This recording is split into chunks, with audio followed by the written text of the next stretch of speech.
West Bengal গ্রাম পঞ্চায়েতে 6,652 vacancy আমরা সবাই শুনেছি, এবং সেটা কীভাবে অনলাইনে অ্যাপ্লাই করবেন তার ক্রিয়াটা এখানে দেখিয়ে দিয়েছি।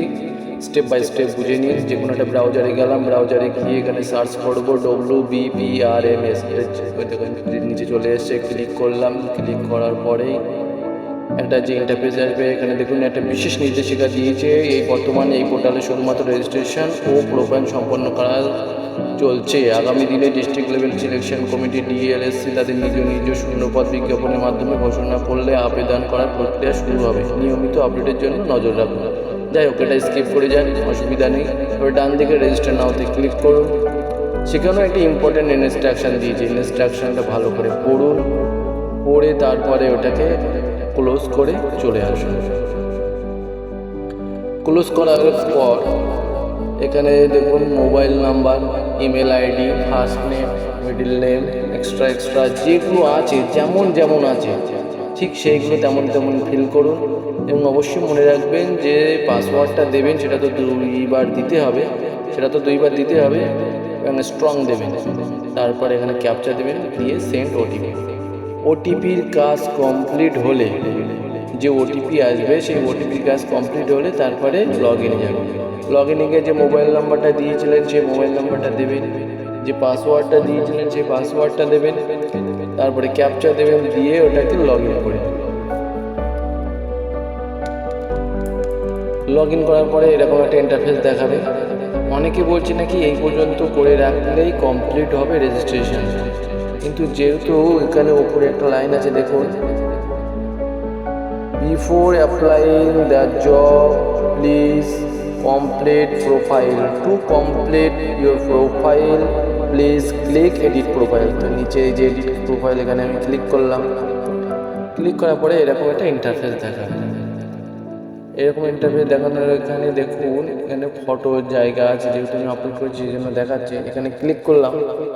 ক্লিক করার পরে আমার যেখানে ফাইলে যেখানে ফটোটা আমি সিলেক্ট করে রেখেছি সেই ফটোটা আমি এখানে দেব। ঠিক সেইভাবে আমার সিগনেচারটাও দেব, আপলোড করব। তারপরে নিচে দেখুন প্রত্যেকটা ডিটেলস, যেগুলো আমাকে ভরতে হবে তার পাশে একটা কোশ্চেন মার্ক আছে সার্কেলের মধ্যে, সেটাকে ক্লিক করলে ঠিক এরকম একটা ইন্টারফেস দেখাবে। এবার তার ডান দিকে দেখুন এইরকম একটা অপশান আছে, তার মানে এটাকে তুমি এডিট করতে পারো। ব্যাস, এখানে ক্লিক করলে আমরা সেই সমস্তগুলো এডিট করতে পারবো যেগুলো এখনো পর্যন্ত আমি করিনি। যেহেতু আমাদের নাম, মোবাইল নাম্বারটা আমরা দিয়েছি, সেই জন্য ওগুলো আর এডিট করতে হবে না, বাকিগুলো এডিট করে এটা সেভ। যেহেতু আমি আগে করেছি সেই জন্য আমাকে এই অপশানটা দেখাচ্ছে। ব্যাস, সেখান থেকে ক্লোজ করলাম। ঠিক প্রত্যেকটা এইভাবে কোশ্চেন মার্কে ওখানে সিম্বলে, কোশ্চেন সিম্বলে ক্লিক করব। ক্লিক করে তারপরে এডিট অপশানে যাব, গিয়ে এডিট করে নেব। যেগুলো আছে সেইগুলো কমপ্লিট করব। ঠিক আছে, তারপরে ওপরে চলে গেলাম। ওপরে চলে গিয়ে দেখুন অ্যাডিশনাল যে ডকুমেন্টসগুলো আছে, যে ডিটেলসগুলো চেয়েছে সেইগুলো সব ফিল আপ করলাম, সেম প্রসেস। তারপর ওপরে আবার গেলাম আপলোডে, যে সমস্ত ফাইলগুলো আমাকে আপলোড করতে হবে। এখানে দেখে নিন ডকুমেন্টস, নেম আর অ্যাকশন। যেহেতু আমি নেমে যেগুলো দেখাচ্ছে সেইগুলো যেহেতু আমি করেছি, সেই জন্য এগুলোকে নীল কালার দিয়ে দেখা আছে। এবারে অ্যাকশানে যাব, ক্লিক করব, অ্যাটাচ করার সময় এখানে অবশ্যই মনে রাখবেন যে ছবিটা বা পিডিএফটা 200 KB থেকে 2 MBর মধ্যে হতে হবে। 200 KB থেকে 2 MB, 200 KBর নিচে হলে হবে না, আবার 2 MBর বেশি হলে হবে না, সেটা পিডিএফ হোক আর জেপিজি হোক। ব্যাস, ওটা ওখানে সম্পূর্ণ করলাম, ওটা আপলোড করে দিলাম। আপলোড করার পর এখানে বিশেষ কোনো কাজ নেই, এখান থেকে হোমে চলে যাবে, গিয়ে দেখবে তোমার ফটো দিয়ে এরকম একটা ইন্টারফেস দেখাচ্ছে। ওখানে যাবে, তার উপরে ক্লিক করবে, ক্লিক করলে ঠিক এইরকম অপশান দেখাবে।